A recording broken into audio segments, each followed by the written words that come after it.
तो मित्रों नमस्कार। मित्रों, मैं आपके लिए एक और जानकारी लेकर आया हूं। आप इसको देखिए और वीडियो को समझिए और इसे जानने की कोशिश करिए, क्योंकि यह भी एक बहुत ही ज़रूरी कार्य है। आप सभी जानते होंगे कि इस समय हमारे विद्यालयों में बच्चों का नामांकन चल रहा है। बच्चे आते हैं, प्रवेश लेते हैं। अभी तक हम सभी डायरेक्ट जो है प्रवेश लेते थे एक प्रवेश रजिस्टर के माध्यम से, और उसी रजिस्टर पर जो है बच्चों की ज़रूरत की चीज़ें जो है हम लोग अंकित करते थे, लेकिन उसमें बहुत सारी जानकारियाँ छूट भी जाती थी। तो मित्रों, ज़रूरी है कि आप जो है, जैसे प्राइवेट विद्यालयों में होता है, उनका एक नामांकन फॉर्म होता है, वो बच्चों से भरवाते हैं, या आप बच्चे नहीं भर पा रहे हैं, उनके माता पिता नहीं भर पा रहे हैं, तो आप नामांकन फॉर्म को खुद भी भर सकते हैं और उन सारे नामांकन फॉर्म की जो है एक फ़ाइल बना लेंगे और उस फाइल के अंदर सारे नामांकन फॉर्म रखेंगे। ये हमारे लिए बहुत ही ज़रूरी है और ये हमारे लिए एक रिकॉर्ड का काम करता है। आपको जब भी ज़रूरत पड़े बच्चों से संबंधित डेटा का, तो आप तुरंत जो है उस फाइल को निकाल करके और बच्चों से संबंधित सभी डेटा का कलेक्शन कर सकते हैं।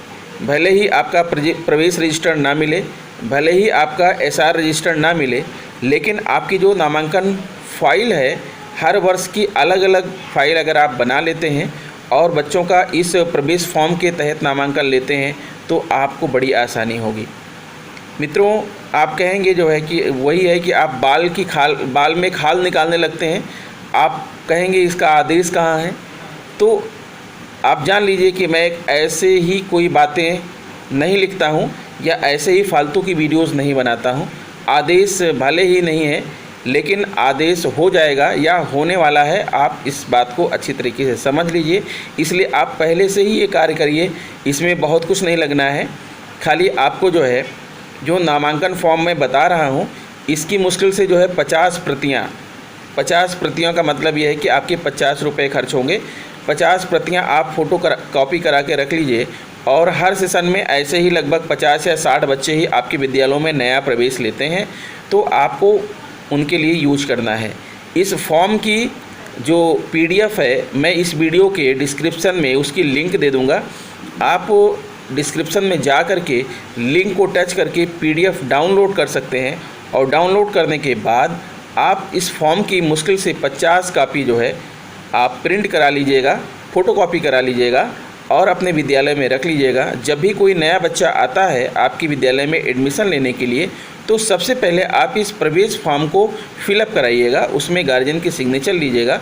उसके बाद फिर आप अपना रिकॉर्ड मेंटेन करते रहिएगा।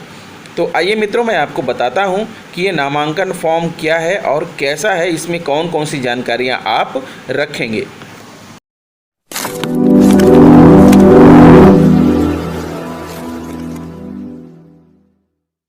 हाँ, तो मित्रों, आप देख सकते हैं ये नामांकन फॉर्म आपके समक्ष प्रस्तुत है। यद्यपि यह मेरे ज़िले का है, जनपद कौशाम्बी का है, इसलिए आप लोग जो है आप अपने अपने जनपद का नाम यहाँ पर प्रिंट कराएंगे। आप अपने जनपद का नाम लिखेंगे। अगर आप इसी फॉर्म की फ़ोटोकॉपी कर रहे हैं, तो आप कौशाम्बी की जगह जो है व्हाइटनर लगा करके आप अपने जनपद का नाम लिख लेंगे। ठीक है, तो आपके सामने ये दिख रहा है नामांकन फॉर्म है। इसमें हमने लोगो लगाया है, समग्र शिक्षा अभियान, क्वालिटी एजुकेशन फॉर ऑल। ठीक है, अब जो है जो सर्व शिक्षा अभियान था उसकी जगह पर समग्र शिक्षा अभियान हो चुका है, आप अच्छे तरीके से जानते हैं। और जो है राष्ट्रीय पाठ्यचर्या की रूपरेखा 2005, और उसके बाद फिर आपकी ये नई शिक्षा नीति लागू हो चुकी है।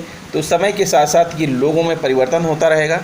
प्रवेश फॉर्म है और इधर है क्रम संख्या 1 2 3 4 5। आप यहाँ लिख सकते हैं कि आपके विद्यालय में कितने बच्चों ने प्रवेश लिया। विद्यालय का नाम, विकासखंड एवं जनपद का नाम, ठीक है, आप अपने अनुसार डालिएगा। फिर साइड में आप देख रहे हैं छात्र या छात्रा की नवीनतम फ़ोटो भी आप यहाँ पर बच्चे का लेकर के लगाइएगा। कंप्लीट फॉर्म बनाइएगा, अधूरा फॉर्म मत बनाइएगा।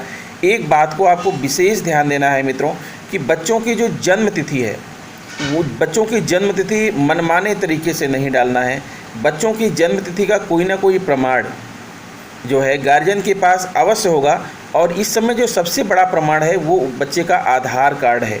देखिए, आधार कार्ड वाले ने तो मनमानी की है, उसने अपने हिसाब से डेट ऑफ बर्थ डाल दिया है, लेकिन आपको मनमानी नहीं करना है। आप बच्चे का आधार कार्ड ज़रूर मंगाइएगा और आधार कार्ड में जो बच्चे का नाम है वही नाम आपको लिखना है। आधार कार्ड में बच्चे के पिता का जो नाम है वही लिखना है। आधार कार्ड में बच्चे की माता का नाम या आधार कार्ड में बच्चे की जो जन्म तिथि है वही आपको डालना है, क्योंकि आगे चल कर के बच्चा परेशान होगा जब बड़ा हो जाएगा।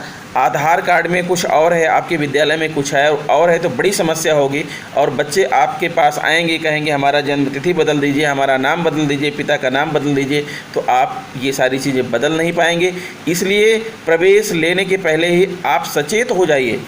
बिना आधार कार्ड के आप बच्चे का एडमिशन नहीं लेंगे।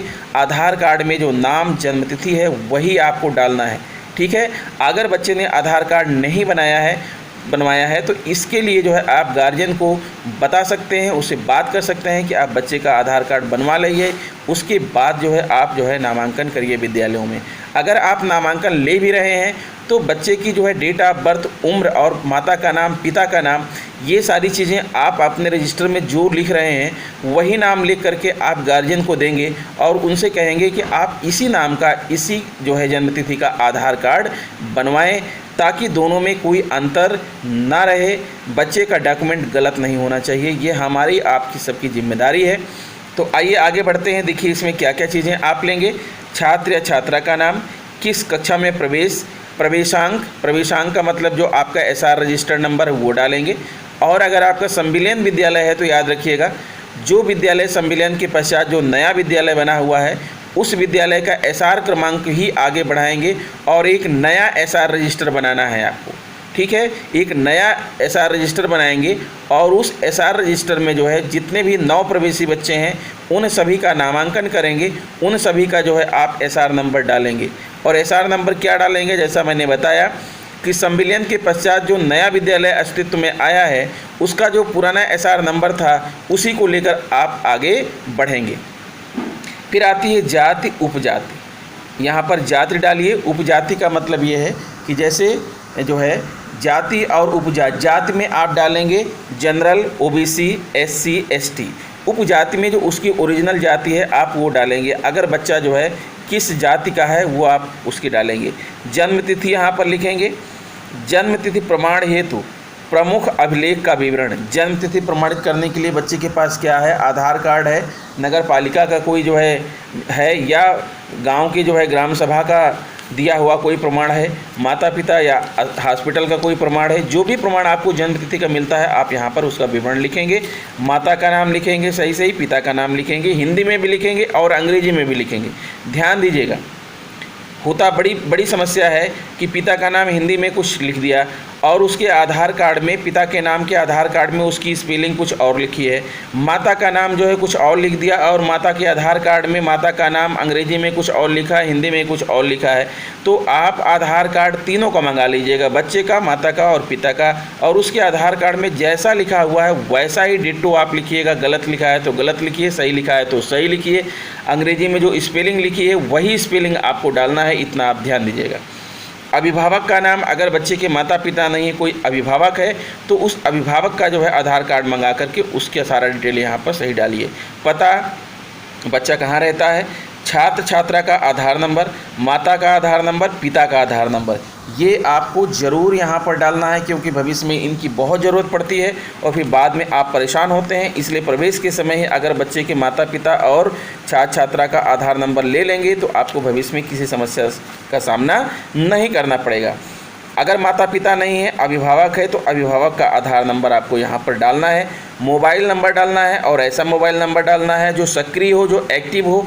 आप जो है जब बच्चा या माता पिता मोबाइल नंबर अपना लिखाएंगे तो आप उस मोबाइल नंबर पर कॉल करके देख लीजिएगा कि ये मोबाइल नंबर सक्रिय है या नहीं है, क्योंकि गांव में बहुत सारे लोग ऐसे नंबर दे देते हैं जो सक्रिय नहीं होते हैं और बाद में फिर अगर आप उनको फ़ोन करना चाहते हैं, उनसे बात करना चाहते हैं तो बात हो नहीं पाती है। तो आप एक्टिव मोबाइल नंबर यहाँ पर लिखेंगे।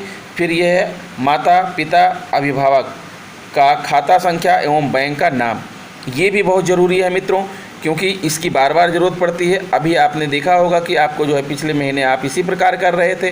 तो माता पिता का खाता संख्या भी यहाँ लिख लीजिएगा, उनके बैंक का नाम लिख लीजिएगा और उनका IFSC कोड लिख लीजिएगा, ताकि भविष्य में आपको जब भी ज़रूरत पड़े तो आप इसका प्रयोग कर लें। इतना ध्यान दीजिएगा, इस तरह का नामांकन फॉर्म प्रिंट कराइएगा। यह आपके बड़ा काम आएगा और आपका बड़ा जो है साथ देगा, आपकी सारी समस्याओं को ये सुलझा देगा। उसके बाद माता पिता या अभिभावक का हस्ताक्षर कराइएगा और नीचे घोषणा दी गई है और उक्त घोषणा में है कि उक्त दी गई समस्त सूचना मेरी जानकारी में सत्य व सही है और मेरे बच्चे का अन्यत्र कहीं भी नामांकन नहीं है, अन्यथा की स्थिति में संपूर्ण उत्तरदायित्व मेरा होगा। उसके बाद यहाँ पर घोषणाकर्ता के हस्ताक्षर करवा लीजिएगा। तो मित्रों समझ गए होंगे कि इस वर्ष नए वर्ष का नामांकन फॉर्म इस तरह से आप बनाइए और इस नामांकन फॉर्म पर प्रवेश लीजिए। ठीक है, अगर आप नामांकन फॉर्म नहीं बना पा रहे हैं तो अगर आप प्रवेश रजिस्टर बना रखे हैं तो आपके प्रवेश रजिस्टर में ये सारे कॉलम होने चाहिए, ताकि बच्चे की संपूर्ण जानकारी आपके पास हो, रिकॉर्डेड जानकारी हो, आपको बाद में किसी प्रकार की समस्या का समाधान आपको मिल जाए, आपको किसी प्रकार की कोई समस्या ना हो। तो मित्रों आशा करता हूं कि मेरा यह वीडियो आपकी किसी काम का होगा। यदि वीडियो आपको पसंद है तो please subscribe my channel, press bell icon and share it to other friends. इस वीडियो में इतना ही मित्रों, मिलते हैं आपसे नेक्स्ट वीडियो में नई जानकारी लेकर। तब तक आप जो है मेरा चैनल देखते रहिए, अपनी ज़रूरत की वीडियोज़ देखते रहिए। तो मित्रों गुड बाय, थैंक यू।